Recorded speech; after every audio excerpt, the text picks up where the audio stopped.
नमस्कार. मी भाऊ तोरसेकर. तुम्ही बघत आहात प्रतिपक्ष. मित्रांनो, हा एक छोटासा व्हिडिओ मी मुद्दाम करतोय. याचं कारण असं आहे की सध्या अडगळीत पडलेले किंवा विस्मृतीत गेलेले मुंबईचे माजी पोलीस आयुक्त परमबीर सिंग परत एकदा समोर आलेले आहेत आणि त्यांनी आपल्या नवनव्या आरोपांनी आणि वेगवेगळ्या मुलाखतींनी मराठी माध्यमांमध्ये आणि महाराष्ट्रामध्ये एकच खळबळ उडवून दिलेली आहे. 3 वर्षापूर्वी त्यांनी खळबळ उडवलेलीच होती. कारण मुंबई पोलीस आयुक्त पदावरून त्यांना तडकाफडकी हटवण्यात आल्यानंतर आपल्याला अपमानित केल्यामुळे चिडलेले परमबीर सिंग यांनी सरकारी सेवेत असताना सुद्धा तत्कालीन महाविकास आघाडी सरकारचे गृहमंत्री अनिल देशमुख यांच्या विरुद्ध एक प्रदीर्घ पत्र मुख्यमंत्री उद्धव ठाकरे यांना लिहिलं होतं. राज्यपाल भगतसिंग कोश्यारी यांना सुद्धा त्याची प्रत पाठवली होती आणि त्यावर कारवाई झाली नाही तर थेट सुप्रीम कोर्टाला तेच पत्र पाठवून महाराष्ट्र सरकारवर कारवाई करण्याची मागणी केली होती. त्यावरून जो गहजब झाला तो आज बहुतांशी लोकांच्या विस्मृतीत गेलेला आहे. कारण त्यावेळेला बऱ्याच गोष्टी समोर आलेल्या नव्हत्या आणि ज्या अर्धवट अर्धवट गोष्टी किंवा तपशील बाहेर येत होते त्यावरून अर्थाचे अनर्थ केले जात होते. उडवाउडवी चालली होती. अशा वेळेला मला जे शक्य होतं त्याप्रमाणे त्या विषयाची मांडणी मी करत होतो. जवळजवळ मराठीमध्ये 30-35 आणि हिंदीमध्ये 10-12 तरी व्हिडिओ मी परमबीर सिंग, अनिल देशमुख, सचिन वाझे, उद्धव ठाकरे, महाविकास आघाडी सरकार या सगळ्या बाबतीत केलेले होते. आणि नेहमीप्रमाणेच एकूण मराठी माध्यमांमध्ये जो सूर लावला जातो त्यापेक्षा एक वेगळा अँगल, एक वेगळी भूमिका किंवा एक वेगळा अर्थ मी माझ्या व्हिडिओतून मांडत असतो आणि तो मी त्या सगळ्या 30-40 व्हिडिओतून मराठी हिंदीत मांडलेला होता. आज हे नव्याने का सांगावं लागतंय की त्यावेळेला ज्या ज्या काय गोष्टी समोर येत होत्या, वाजे बोलत होता, सत्तेत बसलेले शरद पवार असतील, उद्धव ठाकरे असतील, हे वेगवेगळे लोक संजय राऊत पासून वेगवेगळ्या गोष्टी बोलत होते.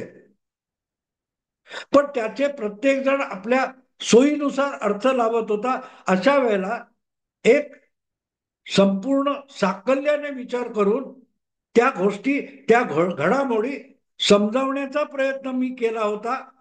आणि आज मला जेव्हा धक्का बसला की मी ते व्हिडिओ माझ्या अनेक चाहत्यांनी मलाच जुने व्हिडिओ शोधून मला त्याचे लिंक पाठवल्या की बघा भाऊ, तुम्ही म्हणाला होता त्यालाच आता एक प्रकारे परमबीर सिंग दुजोरा देतोय. तुम्ही ज्या शंका व्यक्त केल्या होत्या, तुम्ही ज्या आशय व्यक्त केला होता, तो जसाच्या तसा परमबीर सिंग आता स्पष्टपणे सांगायला लागले. एक तुम्हाला त्यातली गंमत सांगतो. अगदी मला वाटतं आरंभीच्या काळातली गोष्ट आहे. एक व्हिडिओ मी केला होता. म्हणजे हे सगळं सचिन वाझे, परमवीर प्रकरण हे सगळं होण्याच्या आधी, हे सगळं होण्याच्या आधी एक व्हिडिओ मी केला होता. त्याचं शीर्षक जवळजवळ 4 वर्षापेक्षा अधिक काळ झालाय मित्रांनो, 3.5 वर्ष असतील. त्याचं शीर्षक होतं उद्धवराव घरभेदी शोधा. उद्धव ठाकरे मुख्यमंत्री होते आणि ते मुख्यमंत्री असताना त्यांच्या प्रशासनातले, त्यांच्या पोलीस प्रशासनातले, त्यांच्या राजकीय आघाडीतले आणि सरकारमधले अनेक जण जी माहिती मिळवू शकत नाहीत अशी माहिती विरोधी पक्षांसमोर विरोधी नेते देवेंद्र फडणवीस यांच्यापर्यंत कशी पोहोचते? याचा अर्थ कोणतरी घरभेदी असला पाहिजे. हा माझा या सगळ्या संदर्भातला पहिला व्हिडिओ होता.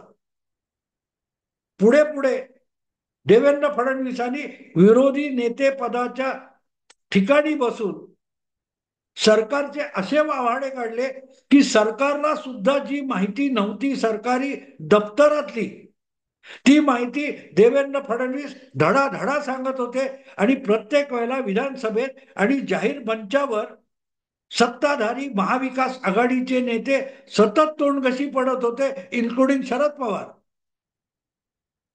आणि तो जो सगळा उलगडा मी करत होतो ते आता परमवीर सिंग जाहीररित्या मांडायला लागलेत, कबूल करायला लागलेत.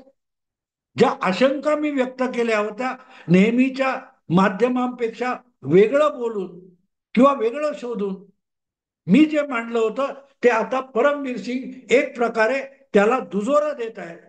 आणि म्हणून मीच स्वतः बसलो आणि ज्यांनी कुणी मला लिंक पाठवल्या त्या घेतल्या, इतरही शोधल्या आणि मुद्दाम या सगळ्या माझ्या जुन्या व्हिडिओची एक मालिका मी पुनर्प्रकाशित करतोय, द परमवीर फाईल्स म्हणून.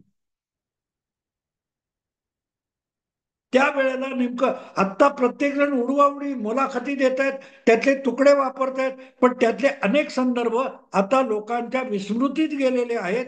त्या स्मरणशक्ती त्यांची ताजी करणं आवश्यक आहे. म्हणून हे सगळे व्हिडिओ पुढच्या काही दिवसात मी क्रमाक्रमाने पुनर्प्रकाशित करणार आहे. ज्यांना ते काय म्हणतात पुन्हा एकदा ऐकण्याची हौस असेल त्यांनी ते जरूर ऐकावेत. ज्यांना संदर्भ आणि विश्लेषण हे किती बारकाईने करावं लागतं हे समजून घेण्याची हौस असेल त्यांनी ही मालिका मुद्दाम आणि जरूर बघावी. मी मुद्दाम हे सगळे व्हिडिओ द परमवीर फाईल्स म्हणून 15 ऑगस्ट पासून, उद्यापासून, 15 ऑगस्टने 2 दिवसात ती क्रमाने रोज एक दोन व्हिडिओ पुनर्प्रकाशित करून तुमच्या समोर मांडणार आहे आणि झाले त्या क्रमाने ते आणणार आहे. म्हणजे परमवीर सिंग आज काय बोलतायत त्याचा नेमका उलगडा होण्यासाठी या सगळ्या जुन्या आठवणी, जुन्या घटना यांना उजाळा देण्याची गरज आहे, नव्याने समजून घेण्याची गरज आहे. आणि त्यासाठीच हे व्हिडिओ पुनर्प्रकाशित केले जाणार आहेत. मित्रांनो बघा, आवडलं लाईक करा, शेअर करा, सबस्क्राईब करा. नमस्कार.